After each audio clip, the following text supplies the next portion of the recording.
교인들에겐 친숙하지만 믿지 않는 사람들에겐 낯선 단어 거룩. 기도나 찬양을 할 때 거룩하신 하나님이라는 표현이 자주 사용되죠. 단어가 주는 무게감이나 절대성으로 인해 거룩함은 전적으로 하나님에게만 귀속된 수식어로 여기죠. 하지만 하나님은 사람들에게 내가 거룩하니 너희도 거룩하라는 말씀을 하셨죠. 이걸 읽게 된 순간 우리는 엄청난 부담감을 느끼며 그때부터 거룩함은 거북함과 더부룩함으로 바뀌게 되죠. 이러한 부담감과 어려움은 우리가 거룩을 매우 지나치게 영적으로만 생각하고 형이사각적인 종교현상으로 이해하기 때문입니다. 난 평범한 인간일 뿐인데 마치 드래곤볼의 주인공처럼 장풍을 쏘고 하늘을 날고 순간이동을 해야 할 것 같은 느낌을 받아서죠. 이룰 수 없는 것을 이루려는 어이없는 노력으로 인해 거룩함을 실천하지 못하고 자꾸 기울어지고 변질되는 것이죠. 그래서 이번 시간에는 하나님이 우리에게 요구하신 거룩함이 무엇인지, 그리고 어떻게 해야 우리가 거룩해질 수 있는지를 함께 나눠보죠. 거룩하다는 히브리어 카도시의 첫 번째 의미는 거룩하고 신성한 것을 말하죠. 스스로 자신을 거룩하다 알려주신 하나님의 고유한 특징이지요. 인간은 불완전하고 불결하며 죄를 이기지 못하지만 하나님은 완전하고 정결하며 죄와 구별되기에 하나님을 찬양하는 표현으로 성경에 자주 등장하죠. 어느 시대나 지성이 뛰어난 인간이 존재했지만 그들이 세상의 모든 것들을 설명할 수 없었고 그들이 제시한 수수께끼는 후손들에 의해 해결되었죠. 신체적으로 뛰어난 사람이 올림픽에서 최고 기록을 세웠어도 시간이 흘러 기록이 갱신되는 건 너무나 자명한 사실이고요. 하지만 이전부터 지금까지 하나님의 지성을 뛰어넘는 사람은 없었고 그분의 능력을 초월한 사람도 없었기에 그분의 신성을 거룩하다고 말할 수 있는 거죠. 카도시의 두 번째 의미는 구별되거나 분리된 것을 뜻합니다. 이전에는 평범했으나 특별한 목적을 위해 선택하고 분리시킨 것이죠. 그렇기에 호렙산에서 불타는 떨기나무를 보고 신기함에 가까이 다가오는 모세에게 여호와께서 내가 선 곳은 거룩한 땅이니 신을 벗으라고 하신 것이죠. 호렙산은 전부터 그곳에 있었습니다. 어느 날 갑자기 그곳으로 자리를 옮긴 게 아니죠. 그러나 하나님이 그곳에 임하셨고 그로 인해 호렙산이 다른 산들과 구별되었기에 거룩한 땅이라고 지정된 거죠. 따라서 십계명과 율법이 제정되기 전까지 하나님이 이스라엘 백성들에게 요구하신 거룩함은 무언가를 구별하고 분리시켜 따로 떼어놓으라는 뜻이었죠. 거룩한 처소, 거룩한 안식일, 거룩한 백성, 거룩한 옷처럼요. 특별한 목적이 없었다면 평범한 속에 묻혀 지나가지만 하나님의 목적에 의해 선택받았기에 거룩하게 구별되는 것이죠.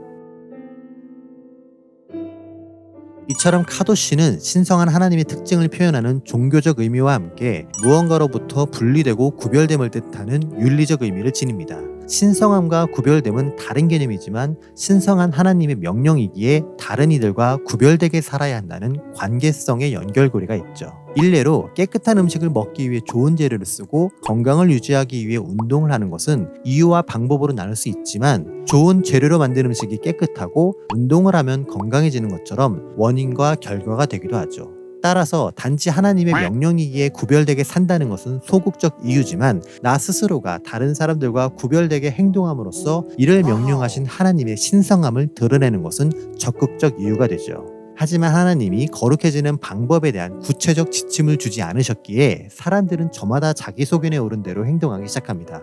유대인들은 여호와로부터 율법을 받았다는 선민의식을 기반으로 자기들의 거룩함을 증명하기 위해 수많은 격가지 조항들을 만들기 시작하죠. 이를 잘 지켰던 사람들은 남보다 더 뛰어나다는 우월의식을 가진과 동시에 규칙을 지키지 않는 사람들을 경건치 않은 존재로 여기게 되었고요. 그러면서 하나님의 명령대로 구별되게 살고자 시작했던 페리시 운동은 점차 본질이 빠지고 외형적인 형식만 남은 상태로 집단화되었고 결국 그들이 신약시대에 등장하는 바리새파가 된 것이죠. 그들은 구별됨의 우위를 점하기 위해 기존의 규칙들을 더 복잡하게 세분화시켰고 이를 근거로 율법의 해석을 좌지우지하면서 자신들의 종교적 권한을 절대화시켰죠. 그 결과 사람이 생활 속에서 실천함으로 보여줄 수 있는 윤리적 거룩함은 점차 도태되고 제사나 금식과 같은 종교적 행위를 거룩함으로 여기게 된 것이죠. 이러한 오해와 왜곡은 오늘날의 우리에게까지 전염되어 신성한 거룩함을 광적인 상태로 구별된 거룩함을 피하고 싶은 거북함으로 바꿔놓았습니다. 세상에 바라보는 기독교인들은 서양 종교에 미친 사람들로 보이게 만들었고요. 그렇다면 무엇이 그리고 어떠한 태도가 하나님의 거룩함을 사람들의 거북함으로 바꿔놨을까요? 주일, 수요, 철야, 새벽 예배 등등 빠지지 않고 참석하며 목이 터져라 주여 삼창으로 시작해 쌀라쌀라 방언으로 기도하고 떠오르는 모든 생각을 성령님의 인도하심이라 말하며 고민 없는 즉흥적 반응을 순종이라 여기는 인식들이 진리를 망쳤지요. 성경에 관한 의구심으로 망설이는 사람에게 믿음이 없다며 타박하고 왜 믿지 못하냐며 질책하고 죄 가운데 빠져 있다며 무시하고 짓누르는 자세가 신앙을 멀어지게 만들었고요. 교회에 출석은 하지만 믿음에 대한 확신이 없어 갈팡질팡하는 사람들, 세상의 가치관을 온전히 내려놓지 못하고 그 달콤함에 취한 사람들을 향해 세상과 교회에 양다리 걸친다는 비난이 교회 가기 부담스럽게 만들었죠. 편법으로 추구한 교회의 이익을 하나님의 은혜라 생각하고 담임 목사의 교회 사유화와 헌금 유용을 하나님의 뜻이라 포장하며 이에 대한 문제 제기는 모두 다 이단과 사탄의 계략으로 치부하는 자세가 교회를 피하고 싶은 종교인들과 그들의 건물로 전락시켜버렸고요. 하지만 하나님이 우리에게 원하셨던 구별됨의 거룩함은 그러한 무지와 오만함과 종교적 폭력이 아니라 하나님의 기준과 가치관을 닮으라는 것이었습니다. 세상 사람들이 재물과 권력을 쫓아 평생을 노예처럼 살아가며 뺏기지 않기 위해 늘 긴장하고 이것이 자신의 능력이자 미래로 생각하며 살아가더라도 하나님을 믿는 사람들은 그들과 다른 생각, 다른 선택, 다른 삶의 방식으로 구별되라는 것이죠. 그리고 이에 대한 근거는 세상이 추구하는 모든 지식과 재물과 권력을 다 가진 정점에 이른 한 남자의 고백을 통해서도 확인할 수 있고요. 다윗의 아들 솔로몬은 전도서를 통해 세상의 모든 것이 다 헛되다고 말합니다. 단지 그런 게 부질없다는 표현이 아닌 헛되다는 말을 반복함으로써 누구나 원하는 그 모든 것들이 다 의미 없음을 고백하죠. 다른 사람도 아닌 솔로몬이 이런 고백을 했다는 건 매우 충격적이죠. 그의 지혜는 하나님의 축복이었기에 부족할 게 없었습니다. 주변 모든 나라가 그와 가깝게 지내고 싶어 할 만큼 명예로운 왕이었고요. 더욱이 그는 아버지 다윗 왕이 세우지 못한 하나님의 성전을 세웠고 차고 넘칠 만큼의 재물을 축적해 두었죠. 권력을 유지하기 위해 어떠한 암투나 긴장감 없이 태평성대를 누렸고요. 다시 말해 지식과 명예와 재물 그 모든 것을 다 가졌고 더 이상 필요한 게 없었으며 행복이 영원할 것 같은 정점의 인생이었죠. 하지만 그럼에도 그는 전도서를 기록하며 영이 하나님께로 돌아가기 전에 이 모든 것이 헛된 것을 알고 하나님을 경외하고 그의 명령들을 지키는 것이 사람의 본분이라 말합니다. 인생이라는 산의 꼭대기에 이른 자만이 할 수 있는 확증의 고백이죠. 그래서 어쩌면 솔로몬의 고백은 저 높은 산에 가려져 있던 화려함을 보고 싶어서 기대감으로 정상에 올라갔지만 정작 그곳에는 아무것도 없었어. 그러니 힘들게 산에 오르를 하지 말고 지금 있는 곳에서 할 수 있는 가장 가치 있는 일을 해. 그게 사람이 마땅히 해야 할 일이야. 라는 조언이자 당부이지 않을까요?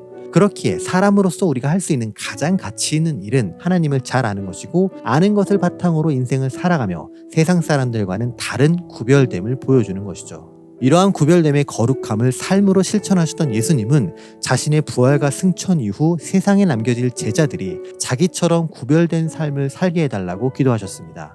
요한복음 17장에 기록된 네 구절을 이해하기 쉽게 재배열해서 풀어보면 다음과 같죠. 아버지의 말씀은 진리이기 때문에 저는 그것을 따라 세상에서 구별되게 살았어요. 이제 그 말씀으로 저들을 거룩하게 하셔서 그들도 저처럼 세상에서 구별되게 해주세요. 사람들에게 구별됨의 거룩함을 보여주라고 아버지가 나를 세상에 보내신 것처럼 이들이 만날 사람들에게 진리 안에서 구별됨의 거룩함을 보여주라고 나도 제자들을 세상에 보냅니다. 이 말씀의 핵심은 다음과 같습니다. 예수님은 진리인 하나님의 말씀에 따라 세상의 가치와 다른 구별된 삶을 사셨다. 제자는 가르침을 실천하는 것이기에 우리는 예수님처럼 구별되게 살아야 한다. 우리가 진리로 구별된 삶을 보여줘야지만 타인도 그 진리를 따르고 거룩해질 수 있다. 이것이 우리가 세상에 존재하는 이유이며 진리로 거룩해지는 방법이다. 예수님의 기도 속에는 종교적 거룩함이나 영적인 실천 방법들이 언급되지 않아요. 그저 사람들과 함께 일상을 살아온 그분의 모습처럼 제자들과 사람들이 함께 살아가길 바랄 뿐이죠. 바리새인들이나 율법교사들이 변형시켜 놓은 거룩함의 본질을 온전하게 깨닫고 삶에서 실천함으로 구별됨의 거룩함을 보여주라는 권면이죠. 그렇기에 솔로몬의 조언과 예수님의 기도를 종합한다면 결국 하나님을 잘 알고 진리의 가르침을 실천함으로써 세상과 구별되는 것이 내가 거룩하니 너희도 거룩하라는 하나님의 말씀에 순종하는 것이죠. 이제 우리에게는 어떻게 해야 구별된 거룩함을 드러낼까라는 주제가 남습니다. 앞서 언급했듯이 구별된 거룩함은 예배, 성경 통독, 암송, 기도와 같은 것들로 완성되는 게 아니죠. 이것들이 필요 조건이긴 하지만 이것만으로 거룩함이 완성되는 충분 조건은 아니라는 거죠. 더욱이 성경은 스스로 무언가를 할 수 없는 시간, 장소, 재물, 동물 등도 거룩하게 구별하기 때문에 종교적인 행위만이 거룩함을 드러낸다고 말할 수도 없고요.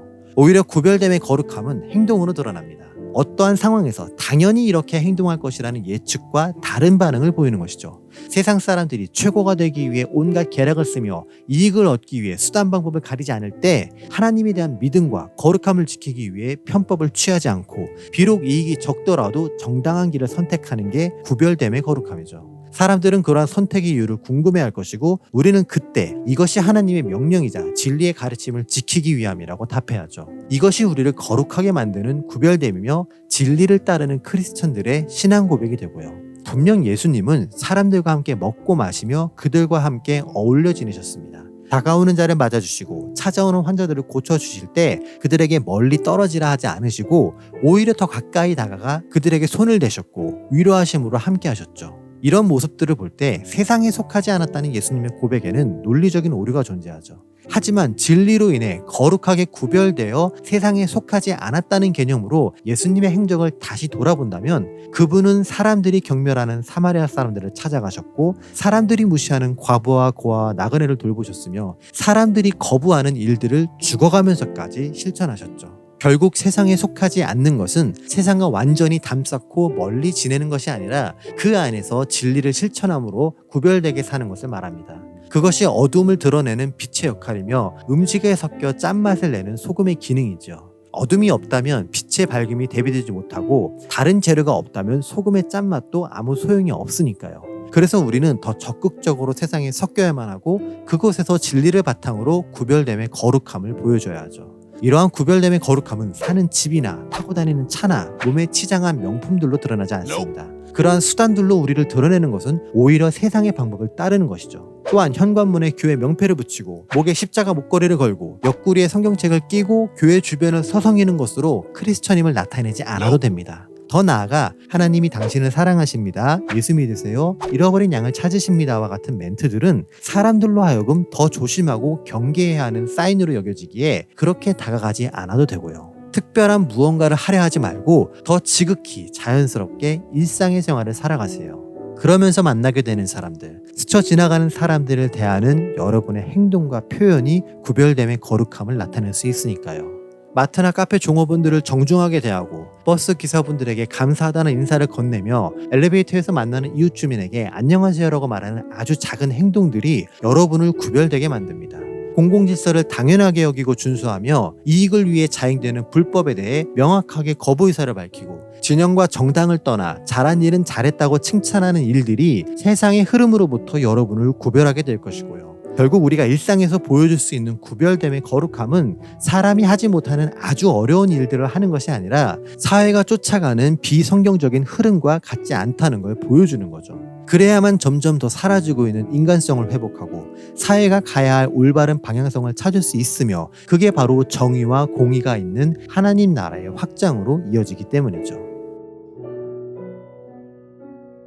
오늘 우리는 거룩하라는 하나님의 명령에 대해 생각해 봤습니다. 이전까지는 신성함의 거룩함만 생각했기에 종교적인 행동들로 이것을 이루려 했고 인간의 노력으로 신적 영역에 이르려 했으니 현실적인 괴리감만 쌓이게 되었죠.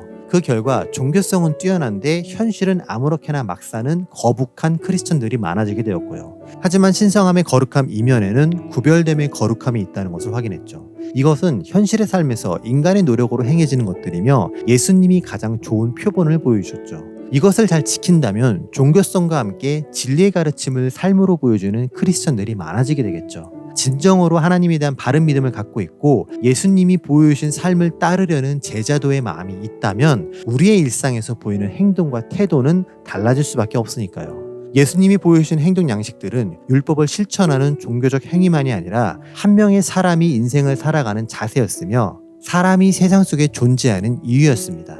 그리고 그것이 지금 우리가 회복해야 하는 일상의 영성이고요. 오늘날의 한국교회와 크리스천들이 잃어버린 그 일상의 영성이요. 그게 없어서 우리가 짠맛을 잃은 소금처럼 길바닥에 버려지고 개독교라는 비난에 짓밟히고 있는 것이죠. 그래서 우리는 윤리적 구별됨으로 일상의 영성을 회복해야만 하죠. 구별됨의 거룩함으로 영적인 짠맛을 다시 찾는 것이죠. 그러한 움직임으로 일상의 영성을 회복하고 구별된 삶으로 하나님의 거룩함을 보여주는 여러분들이 되길 소망하며 다음 시간에 만나요.